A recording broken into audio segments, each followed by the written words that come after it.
Muy buenas tardes a todos oyentes. El día de hoy nos encontramos en el podcast de Arte Uniandina con dos invitados muy especiales, dos estudiantes de medicina, los cuales son unos expertos en este ámbito, con los cuales vamos a retratar 2 horas de arte muy importantes. Acordémonos que el día de hoy es viernes, por lo cual tenemos nuestra sección especial de arte y medicina. Estas 2 horas las vamos a interpretar por medio del arte y cómo se puede apreciar la evolución de la medicina y el cómo ésta se enseña. En este momento les voy a presentar a nuestros dos invitados. Por favor, David, cuéntanos un poco de ti. Buenos días, Jorge, y buenos días, audiencia. La verdad me quedé un poco pensativo con lo que dijiste de expertos. La verdad no somos expertos, yo estoy en cuarto semestre de medicina, pero vine acá a decir un poco de lo que sé y a que se pueda generar un poquito de discusión, Jorge. Oh, David, claro que es experto. Yo creo que al menos sabes un poquito más que yo con respecto a este tema. Eso espero, Jorge. Listo. Nuestra otra participante, por favor, Sofía, preséntate con nuestra audiencia. Buenos días, Jorge, y buenos días, audiencia. Mi nombre es Sofía Camacho, también como David, estoy en cuarto semestre de medicina y pues vengo aquí a hablar un poco de lo que sé del arte y de cómo lo podemos relacionar con la medicina y lo que hemos aprendido pues en clases, sobre toda la historia de la enseñanza en medicina. Listo, doctores. Esta es la primera imagen que quiero que ustedes analicen. Se llama Lección de Anatomía del Dr. Thorpe, hecha en 1632. Aprecienla. Díganme, ¿qué opinan? La imagen a simple vista, ¿qué tal les parece? Únicamente podemos ver la imagen, ¿cierto? Solamente con la imagen. Pues, Jorge, a mí lo primero que me llama la atención es que veo que el profesor y los estudiantes que están atendiendo no presentan guantes. Y eso tiene pues mucho sentido, porque en esa época las leyes de asepsia no estaban tan instauradas en ese momento. Muy probablemente esos doctores o el doctor, a pesar de que haya tocado el cadáver, muy probablemente llegó a la cárcel donde estaba su hijo y le tocó la cabeza, porque en esa época no existía el conocimiento que había sobre los microorganismos. Entonces eso nos habla un poco de cómo ha evolucionado el conocimiento de la medicina y cómo han cambiado las prácticas de la medicina. Ok, doctores, qué pena los interrumpo. ¿Y qué pasa si yo les digo lo siguiente a ustedes? Y es que esos no son estudiantes. Sí, eso te iba a comentar, pues a mí me parece curioso porque nosotros estamos acostumbrados a que cuando hacemos este tipo de prácticas tenemos que usar, digamos, atuendos muy específicos para mantener la asepsia. Pero pues en este caso vemos que tienen más bien trajes como muy elegantes, muy producidos y pues personalmente me hace pensar que de pronto lo que tú dices no son estudiantes, sino más bien son personas que fueron ahí por un evento como muy importante, porque están muy bien vestidos, están pues con su mejor pinta, y eso no se ve normalmente cuando estamos tratando pues con cadáveres. Sí, efectivamente, o sea, ahorita que nosotros contamos con los uniformes, puedes ver que es casi como una sudadera, muy distinto al que llevan acá, que incluso traen un atuendo que parece muy incómodo por el cuello. Entonces sí, me llama mucho la atención eso. Incluso me llama mucho la atención que, no sé si tú estás de acuerdo conmigo, Sofía, pero incluso la proporción de cuerpo no Sí. está acorde con lo que nosotros hemos visto en nuestras, por ejemplo, anatomía. Como puedes ver, incluso el brazo que se está diseccionando parece mucho más largo y llega que casi que está a la rodilla. Incluso, pues bueno, eso puede ser de preparar en cada persona, pero incluso la distancia entre las caderas y los pies parece un poco corta. Es como la proporción, como que no se mantiene una proporción como la que nosotros vemos normalmente en un cadáver o en una persona. Pues sí, lo que dice David, el tronco tiene una proporción muy grande con respecto a las piernas, y pues si bien hay personas que presentan estas características, digamos que no es tan común, y cuando se está pintando y se está retratando una obra así, pues lo que uno esperaría es que lo haga como con las digamos, mediciones anatómicas más representativas o más características que nosotros podemos ver. Entonces por eso se nos hace pues curioso esto, también lo de la cabeza de la persona no parece estar como acorde con el cuerpo, con el torso de la persona, y pues esto de pronto me haría pensar que me dice que Rembrandt fue el que lo pintó, ¿sí? Así es. Pues yo creería que de pronto él no tenía mucho conocimiento de medicina como de pronto ahora se tiene, y pues él lo que hacía era hacer como su mayor esfuerzo con lo que podía pensar que se sabía de medicina y las proporciones que él tenía en la cabeza, pero no como haciendo mediciones muy exhaustivas de los cuerpos y todo para retratarlos. Sí, incluso yo recuerdo, Sofía, en las clases de anatomía que veíamos un poquito acerca de la historia, y es que tú me dijiste que en 1632 se realizó esta obra, ¿cierto? Así es, David. En esta época no era muy común hacer las disecciones con humanos, ya que creo que se consideraba pecado. Entonces generalmente utilizaban el cuerpo de criminales.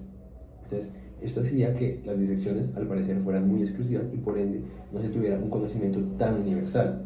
Lo cual me lleva a mi siguiente punto, y es que podemos ver que todos están mirando a este libro. Sí. Y ya que estamos hablando de la historia de medicina, me traigo a colación un evento muy importante que marcó el futuro de la medicina, y es la invención de la imprenta. Entonces, la invención de la imprenta permitió que todos estos conocimientos que veían, no sé, ciertos anatomistas, pudieran globalizarse y pudieran estar en las casas de muchas personas, y que no fuera únicamente necesario que el estudiante tuviera que ir a los centros de disección. Entonces permitió que ese conocimiento pudiera estar en las manos de todas las personas en cualquier momento. Sí, claro, por eso es que ahora, digamos, nosotros aprendemos de una forma muy universal, porque antes, digamos, si yo veo un cuerpo, no sé, en España y veo otro en África y así, pues de pronto van a tener características muy diferentes, pero en este caso, pues aprendemos, digamos, con los libros de manera muy general y como con mediciones muy universalizadas que nos permiten a nosotros, los estudiantes de medicina, de donde sea del mundo, aprender lo mismo y de este modo, pues, como ser médicos para todo el mundo, ¿sí me entiendes? Yo creo que eso es algo muy importante y que pues me llama la atención porque yo realmente no había visto el libro, pero pues ahora que David lo trae pues al tema, me parece muy interesante. Pues doctores, la verdad es que lo que ustedes me dicen es impresionante. Yo que no estudio medicina, pues jamás me hubiera dado cuenta pues de las proporciones del cuerpo, jamás me hubiera dado cuenta que, por ejemplo, tiene un brazo más grande que otro. Para mí, pues un espectador es algo normal. Pero sí les puedo comentar un poquito más de historia, y es que lo que ustedes están diciendo es verdad. Estas clases de anatomía, si se pueden llamar de esta manera, eran un evento exclusivo, no era para estudiantes, no era para gente que, no, es que yo estoy estudiando medicina, era más un evento, era el hecho de ir y ver el cuerpo. Y esto lo puedo relacionar un poquito a lo que ustedes me están contando, o sea, me dicen que en ese momento no se están tomando como unas precauciones de guantes, ustedes me comentaban, de los atuendos, como ustedes me decían, y pues ahí yo les tengo una pregunta, y es que entonces, según sus conocimientos de anatomía, ¿solamente estas disecciones servían para una vez y actualmente ustedes pueden utilizar un cuerpo muchas veces, o cómo funciona esto? Claro que sí, Jorge. Actualmente nosotros utilizamos los cuerpos y incluso en el laboratorio de anatomía, en el Museo de Anatomía de la Universidad de los Andes, hay cuerpos que están desde el 2011. Es decir, que ya llevan más de 14 años siendo conservados, y esto es porque muchos se sumergen en formol e incluso en solución andina, que pues, es algo novedoso de esta universidad, y así se conservan los cuerpos. Incluso me parece muy interesante que podría decir, y es que en esa época no se utilizaban estos medios de conservación, porque yo nunca he visto un cadáver así. El cadáver actualmente luce muy muy diferente. Sí. El cadáver actualmente tiene un color amarillo, el cadáver sí, no presenta esta tonalidad de colores, la textura no es como de piel, sino de cuenta es más, ¿cómo te podría decir? Como más plastinizado, por decirlo así. No encuentro bien el término, pero es muy diferente a cómo se ve ahorita. Es casi que la persona no se puede reconocer. Sí, totalmente. O sea, yo creo que ahora pues también podemos ver, digamos, algunas dificultades que de pronto no se ven bien en esta obra, y es que pues nosotros no podemos identificar los músculos ni nada de eso, cómo se puede ver en la imagen. O sea, esto de que el profesor Tulp esté levantando como músculos específicos, eso es algo que nosotros en este momento nos parece pues muy difícil.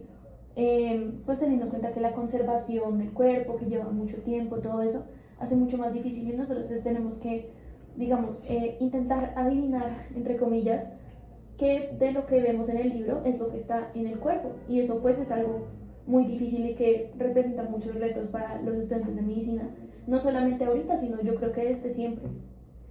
Ok, doctor, es muy interesante lo que ustedes me cuentan. Muchísimas gracias por este análisis y cómo pudieron lograr hacer un análisis de esta imagen con respecto a sus conocimientos de medicina. Incluso, Jorge, me gustaría hacer un último punto, y es algo que de verdad no hubiera podido como pensar con todos los libros de historia, sino que es una vez ves la imagen, puedes imaginar qué es lo que pasa, ¿no? Como que te pones en los zapatos de los demás, y es que claro, si en esta época no era común estas prácticas, hasta qué punto el conocimiento de la medicina estaba sesgado en las observaciones de unos pocos cadáveres. Pues como también Sofía habrá podido ver, los cuerpos muchos presentan variantes anatómicas, y puede que esta persona hubiera fallecido, ella tenía una enfermedad que le alteró la proporción de sus órganos, es una hepatomegalia, que hace que el hígado sea mucho más grande. Entonces claro, esto pudo haber afectado el conocimiento de la anatomía y pudo haberse normalizado que así era. Entonces por eso es que también podría argumentar que de pronto Rembrandt, a la hora de pintar esta obra pudo no haber tenido las proporciones correctas,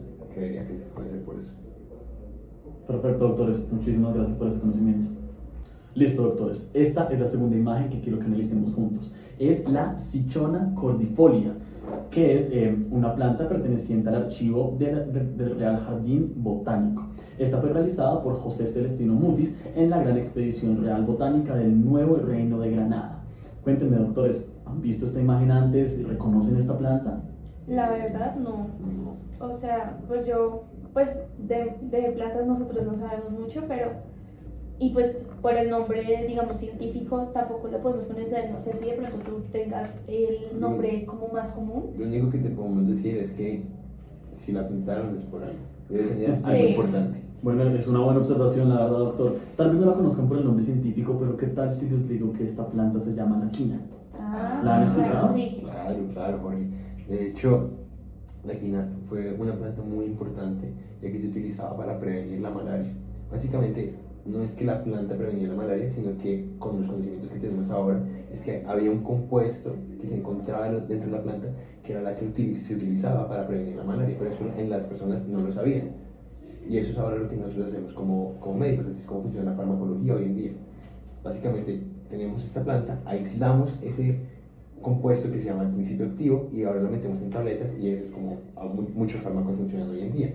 Y sobre todo esta planta fue muy importante porque, como ya te mencioné, se utilizó para prevenir la malaria y se utilizó sobre todo para las colonizaciones en África, que se daban por picos de malaria y así prevenían que sus soldados contrajeran la malaria. Sí, y pues, o sea, lo que dijo David ahorita, pues las obras se hacen por algo y yo creo que en este caso de pronto José Celestino Mutis sabía de la importancia, digamos, medicinal que tenía esta planta y por eso quiso retratarla junto con las otras que tú nos mencionaste. Pues con toda esa cantidad de plantas, yo creo que para él era muy importante representar estas plantas como en la forma más viva y más pura y más detallada para que ese conocimiento fuera pues mucho más universalizado. No solamente de pronto esta planta estaba pues donde lo hizo José Celestino Mutis, sino en otras partes, en África, donde sea. Y pues el hecho de tener la disponibilidad de este tipo de retratos donde se podía conocer exactamente cuáles eran las características de la planta, pues hacía que las personas tuvieran el acceso pues a estos conocimientos y asimismo poder utilizar la planta para los mismos fines medicinales, pero en otras zonas. Sobre todo poder identificarla sin que José Celestino Mutis estuviera ahí para decirles esta es la planta. En efecto, doctores, y déjenme decirles que tocaron un punto muy importante, porque esto es de los principales motivos por los cuales José Celestino Mutis decidió realizar esta obra. Al fin y al cabo realizó 5.000 laminillas de diferentes plantas. ¿Por qué? Porque es que no es lo mismo uno coger una planta, llevarla a su casa, intentar estudiarla, ya cuando la planta pues no está bajo las mismas condiciones ambientales que debería estar cuando está plantada. A cambio, si podía realizar una ilustración lo suficientemente buena para identificar esta planta, bueno, podía ser utilizada para estudios, podía ser analizada por otros botánicos y decir, bueno, esta planta, la quina específicamente, tiene hojas muy grandes y podríamos caracterizar estas plantas específicamente de los motivos por los cuales fue realizada. Muy bien, doctores, ¿algo más por complementar? No, Pues la verdad me sorprendió mucho esta actividad porque nos permite ver cómo literalmente solo analizando la imagen podemos deducir muchos aspectos históricos que tú nos has confirmado que fueron nuestras deducciones y fueron nuestros pensamientos, pero finalmente tú terminaste confirmándolos. Así es, doctores, podemos ver cómo solamente con una imagen, algo tan sencillo que nosotros a día a día vemos, no le paramos tanta atención, pero si nos sentamos un momento y vemos una imagen, la analizamos detalle por detalle, nos podemos dar cuenta cómo cada una tiene una historia por detrás y al fin y al cabo cada una es muy interesante. Muchas gracias, doctores, por haber venido. Audiencia, nos vemos el siguiente viernes. Muchísimas gracias.